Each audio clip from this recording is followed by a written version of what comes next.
எப்படி சிவனுடைய அருள் இல்லாம இந்த திருச்சின்னம் இருக்க முடியாதோ, எப்படி அம்பாளுடைய அருள் இல்லைன்னு வைங்க ஸ்ரீசக்கர பூஜை பண்ண முடியாது. அதுக்கு ரொம்ப ரூல்ஸ் ஜாஸ்தி. ஸ்ரீசக்கரம் பண்ணணும்னா அம்பாளுடைய அருள் வேணும். அதே மாதிரி வைணவத்துல சாலிகிராமம்னு ஒன்று உண்டு. சாலிகிராம பூஜை பண்ணணும்னா பெருமானுடைய உத்தரவு வேணும், இது பண்ணணும். இதெல்லாம் எப்படி சாஸ்வதமோ அதை விட 100 மடங்கு அதிக பலன் தரக்கூடியது வேல் பூஜை. முருகனுடைய அருள் இல்லாமல் ஒருத்தருடைய வீட்டிலே வேல் தங்காது, வேல் வராது, வேல் வராது. அது ஆயுதம் அல்ல.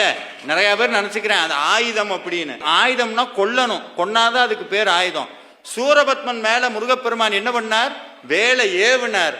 வேல் உள்ள போனோன்னு அவன் என்னவா மாறினா சார்? அது வரைக்கும் ஊரே மோசமா பேசின சூரபத்மன் வேல் உடம்புக்குள்ள போன அடுத்த நிமிஷம் ஊரே கும்பிடுற சாமியை தூக்குற மயிலாக மாறினான். எப்போ வேலும் வேல் மாறலும் ஒருத்தருடைய வாழ்க்கைக்குள் போகுதோ அப்பொழுதே முன்கதை எவ்வளவு நாற்றமடிக்க கூடியதாக இருந்தாலும் முருகப்பெருமான் அந்த கதையை கிழித்து தூர வீசி விட்டு புது கதையை தொடங்குவார், தலையெழுத்தை மாற்றுவார்.